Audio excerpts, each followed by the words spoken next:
Bonjour, je viens présenter un projet qui me tient à cœur. J'aimerais beaucoup sensibiliser les habitants au handicap, qu'ils soient physiques, mentaux ou invisibles. Vous faire découvrir notre quotidien et difficultés que l'on peut avoir, mais aussi les joies et les belles rencontres.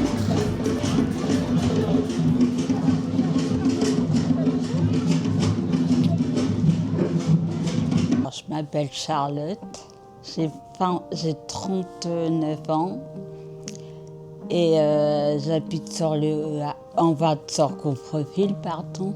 Et c'est moi qui ai à l'initiative du projet handicap en fait. Tous les 6 mois, je crois, on a une journée bénévole en fait. Et on dit nos projets en fait. Et c'est à cette journée bénévole que j'ai dit mon projet, que je voulais faire un projet sur le handicap en fait, que ça me tenait à cœur parce que je suis en situation de handicap, donc voilà.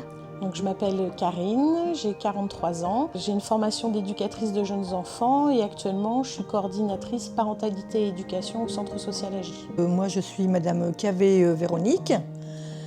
J'habite Gonfreville et je suis bénévole à l'AJ. Suite à la demande de Charlotte de faire un projet autour du handicap, je me suis portée volontaire pour l'accompagner dans ce projet. Charlotte, qui fait partie du bénévolat de l'AJ aussi, nous a proposé de faire un projet sur le handicap.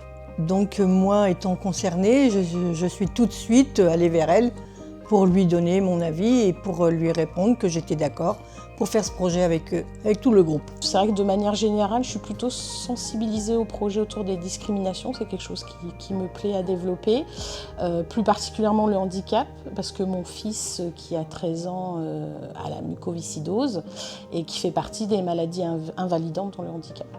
Donc on s'est rapidement retrouvés, on est parti sur un brainstorming où chacun un peu dit ses idées sur qu'est-ce que le handicap, qu'est-ce que ça nous évoquait.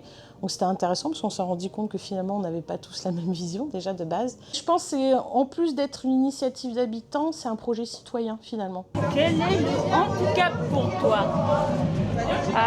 Je pense que le handicap, c'est quelque chose qui te freine dans ton quotidien. Alors ça peut être un handicap visible ou invisible, et ça, c'est pas toujours facile quand t'as pas de handicap d'appréhender justement le handicap chez l'autre. C'est une maladie pas forcément une maladie, mais quelque chose qui empêche de bouger correctement, de faire des actions seul, qui nécessite la plupart du temps d'être accompagné.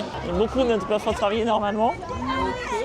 C'est quelque chose qu'on n'a pas forcément envie d'avoir. Le handicap pour moi, c'est quand on ne peut pas faire des choses que tous les autres peuvent faire. C'est un handicap.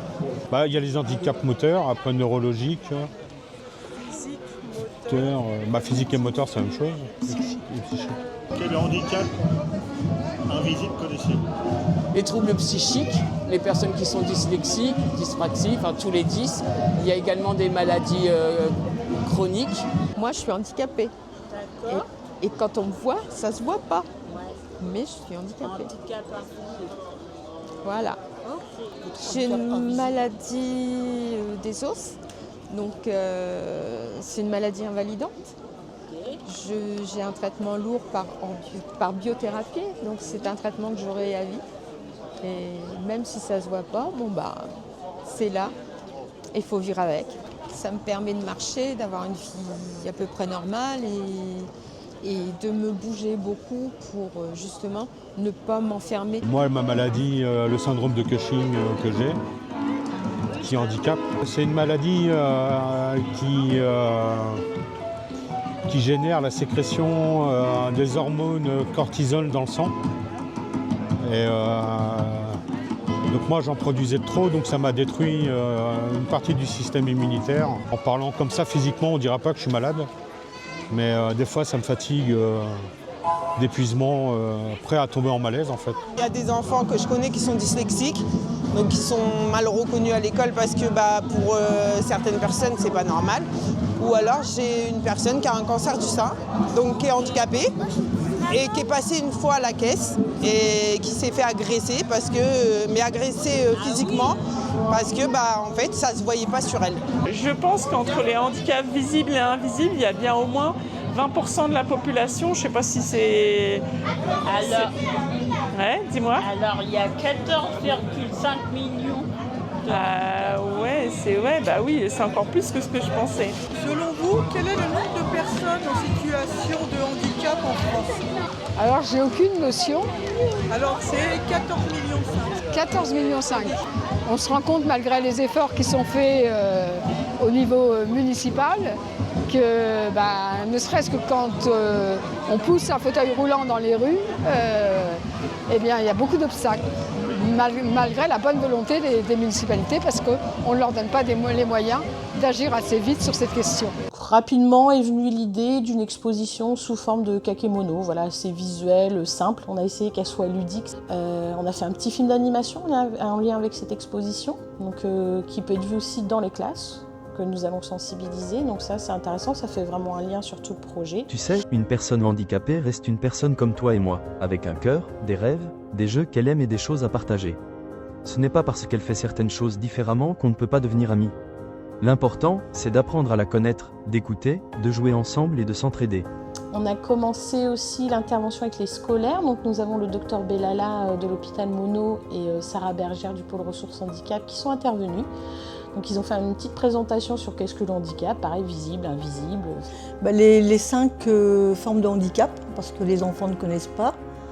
Le handicap déjà physique, ça ils le connaissent. Et les autres handicaps, ils ne les connaissaient pas trop. On s'est dit c'est un âge charnière où on comprend plus de choses et qu'on peut retransmettre. Donc le docteur Bellala avait ramené fauteuil roulant, béquilles, attelle. On a fait des ateliers autour de la dyslexie aussi, de la surdité. Et les scolaires ont été très participatifs. Alors moi je suis docteur Bellala Malik, je suis médecin de rééducation.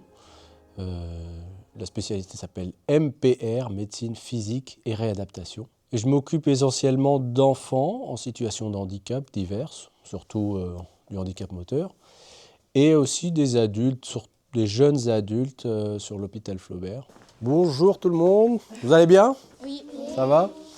Bon, comme on vous a dit, on va vous parler de handicap. C'est une sensibilisation. C'est pour mieux connaître ce sujet-là et donc probablement mieux réagir à l'avenir si jamais vous êtes confronté vous-même ou un proche à vous aux situations de handicap. D'accord? Les enfants participaient pas mal, avaient la suite dans les idées. Donc c'était très intéressant, très instructif, je pense, autant pour eux que pour moi. Par là, oui, c'est souvent en lien avec une maladie, oui. Vas-y. C'est quelque chose que tu as de naissance, par exemple, tu as perdu un bras et c'est naturel, genre comme ça. Alors, ça peut être de naissance, mais ça peut être quelque chose qu'on attrape après, par exemple.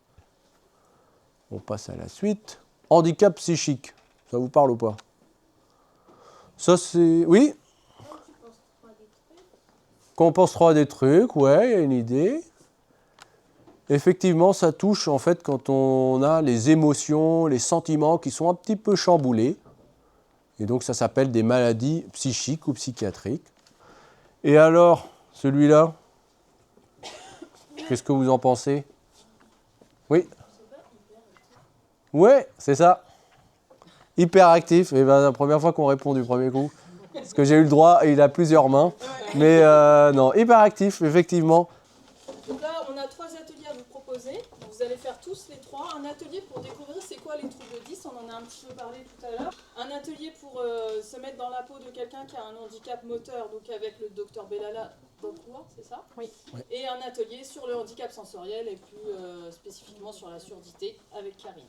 J'ai ramené du matériel qu'on peut utiliser quand on a un handicap moteur, justement. Là, on va l'utiliser pour mimer un handicap. C'est-à-dire, volontairement, on va vous coller quelque chose qui vous rend le mouvement difficile. Et vous allez essayer de marcher, monter les escaliers. C'est pour essayer de vivre un petit peu, quelques instants, avec une contrainte comme si vous aviez un handicap moteur. Alors, j'ai différents trucs. Ça, vous savez ce que c'est, un fauteuil roulant. Donc, quelqu'un peut commencer à essayer déjà. Qui commence? Là, quelqu'un veut mettre ça. C'est pour bloquer le genou.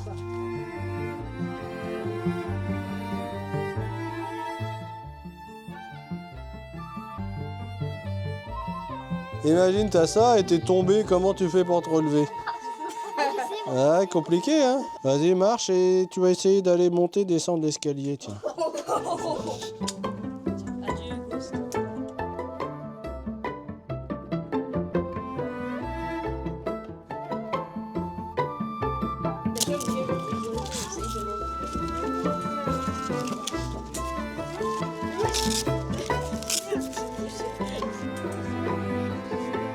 Alors, est-ce qu'il a l'air long ce couloir, non? Dis? Ben oui, c'est difficile quand on peut pas poser son deuxième pied. Vous allez prendre la phrase et vous allez mettre cette phrase. Voilà. Par contre, pour vous rendre compte, si vous êtes droitier, je vais vous demander de me l'écrire avec la main gauche. Et si vous êtes gaucher, vous me l'écrivez avec la main droite.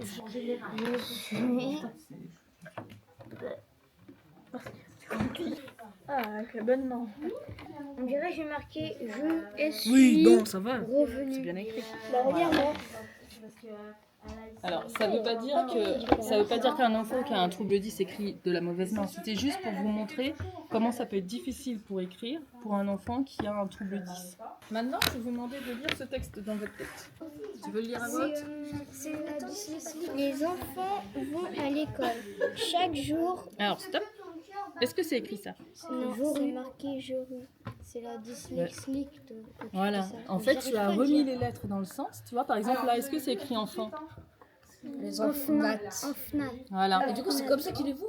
Alors, en fait, il y a un mélange dans les lettres quand on a un trouble 10. Soit dans les syllabes, soit les lettres se mélangent. Donc, en fait, ils savent très bien écrire enfant. Ils le savent, sauf qu'en fait, c'est compliqué pour eux de remettre dans l'ordre. As-tu peur des animaux?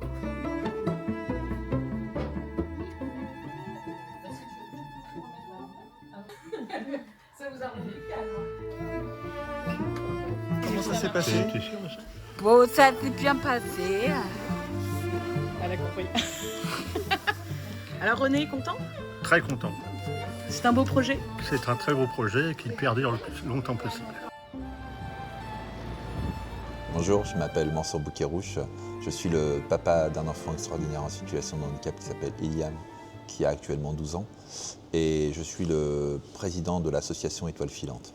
Aujourd'hui, nous sommes à la bonne adresse. C'est un établissement qui a à cœur d'accueillir des personnes venant d'horizons différents. Et c'est un vrai lieu de vecteur social parce que tout le monde peut venir tel qu'il est. Et la première fois que je suis venu ici, c'est un établissement qui m'a tout de suite plu parce que j'ai rencontré des personnes en situation de handicap jouer avec des enfants qui n'étaient pas porteurs d'un handicap. J'ai trouvé cet endroit très inclusif et très bien.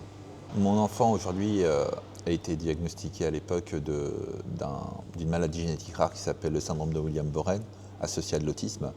Donc quand nous avons eu le diagnostic, il a été tout de suite difficile pour nous d'aller voir les bonnes personnes parce que nous n'avions aucune connaissance dans le champ du handicap. Donc on a tout de suite été confrontés à la carence dans le milieu médical qui nous a amené à avoir des délais relativement très longs pour un accompagnement adapté pour notre enfant. Là où personne ne voulait de notre enfant, la halte garderie a accepté d'accompagner notre enfant pour que ma femme puisse retrouver une petite activité professionnelle. L'association Étoile Filante est venue en réponse en fait parce qu'on a voulu déscolariser notre enfant à l'époque, parce que le système scolaire ne nous permettait pas de continuer une évolution vers l'école ordinaire dans un milieu adapté. Et on a voulu mettre notre enfant dans un établissement spécialisé, chose que nous ne voulions pas pour notre enfant, parce que nous voulions qu'il grandisse avec les autres enfants. Et pour cela, nous devions justement pouvoir avoir la chance de pouvoir intégrer un dispositif adapté, sauf que notre enfant n'avait pas les facultés d'aller en Ulysse. La classe Sophia est venue naturellement vers nous, justement, la création de cette classe, parce que c'était une réponse qui était le mieux adaptée en premier lieu à notre enfant, mais en second lieu aussi également à d'autres enfants qui étaient en rupture scolaire ou déscolarisés. Bonjour Louise. Alors, est-ce que je peux te poser une question sur le handicap? Ouais. Alors, est-ce que le handicap te fait peur? Bah non. Non. Et tu peux nous expliquer pourquoi il ne te fait pas peur le handicap? Parce que j'ai un copain, il a un handicap. Je ne sais pas quel est ce handicap. Et je l'aide et donc ça va. Dans mon école, il n'y en a pas beaucoup qui ont conscience du handicap de mon ami. Donc moi, ça me blesse et j'aimerais bien que ça s'améliore.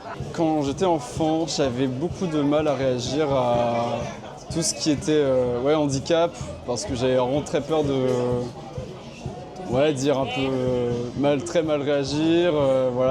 J'étais assez tétanisé. Là, de moins en moins, mais après c'est un peu avec l'âge et un peu avec l'anxiété sociale en général. Est-ce que tu es mal à l'aise avec le handicap? Ça peut m'arriver des fois, oui. Quand justement j'ai pas identifié que la personne avait un handicap et que par exemple je vais pas avoir un bon comportement et tout d'un coup je vais me rendre compte que la personne est handicapée. Et donc du coup oui, des fois je suis mal à l'aise de mon attitude à moi, de comment je me sens par rapport à ça.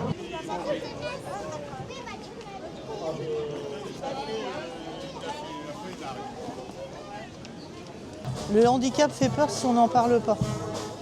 Moi, je suis enseignante, mes élèves savent que j'ai une enfant handicapée. Ils demandent qu'une chose, c'est de la voir, venir en classe, etc. Il faut leur en parler, leur expliquer qu'il n'y a aucune crainte à avoir. Après, on peut comprendre qu'on peut avoir peur de certaines situations. Un enfant qui crie, qui hurle, ça peut faire peur. Il suffit de discuter. Est-ce que tu penses que les gens, ils sont assez sensibilisés au handicap ou pas? Pas encore assez. Pas encore? Non. D'accord. Dans mon école, on a une classe où c'est une classe d'autistes. Et du coup, c'est la classe Sophia, ça s'appelle. Après, il faut savoir les écouter, les comprendre. Je fais partie d'une école où toutes les enseignantes ou beaucoup d'enseignantes sont en rapport avec le handicap, entre l'enfant diabétique, l'enfant avec des maladies orphelines, ou même une collègue qui est handicap moteur, qui est avec nous aussi aujourd'hui, et qui est enseignante. Moi, je suis pour l'inclusion si on nous en donne les moyens. On ne peut pas dire on inclut un enfant en situation de handicap sans moyens, c'est pas possible. Il y a encore un grand pas à faire au niveau du handicap. Il y a beaucoup de communication à établir, de liens à effectuer également. Nous, on a 2 Ulysses dans notre classe au collège. Et il y a des cours qu'ils font avec nous et il y en a, ils font avec leur classe Ulysse. De temps en temps, les autres enfants ont des réactions bizarres. Quand il y a ça, moi par exemple, je vais les voir, parler un peu avec eux parce qu'ils ont l'air seuls ou tristes. Et il faut savoir les écouter, et rester un peu avec eux, pas les laisser de leur côté. Est-ce que tu trouves que les mentalités évoluent ou est-ce que c'est encore trop lent ou est-ce qu'au contraire ça va dans le bon sens? Non, je trouve que ça a évolué. Après les Paralympiques, ça a été un petit peu, je pense. Parce qu'il y a beaucoup de gens qui ont regardé, je crois. Les gens, ils jugent moins en fait. J'ai ma sœur qui est handicapée. Et dans les années 70, on ne nous annonçait pas le handicap comme maintenant. Maintenant, c'est quand même plus évolué, les familles sont plus au courant de comment ça va se passer, que nous, c'était pas ça. Dire qu'il n'y a rien, c'est pas vrai. Il y a des choses qui sont faites et c'est une réalité. Pas en nombre suffisant. Malheureusement, le processus aujourd'hui, c'est qu'un enfant doit rentrer dans une case et on ne regarde pas forcément le besoin de l'enfant pour pouvoir adapter un dispositif. Je sais qu'il y a des journées de sensibilisation, journées nationales et journées mondiales, au cours desquelles il y a des manifestations qui sont organisées, en tout cas dans notre hôpital par exemple.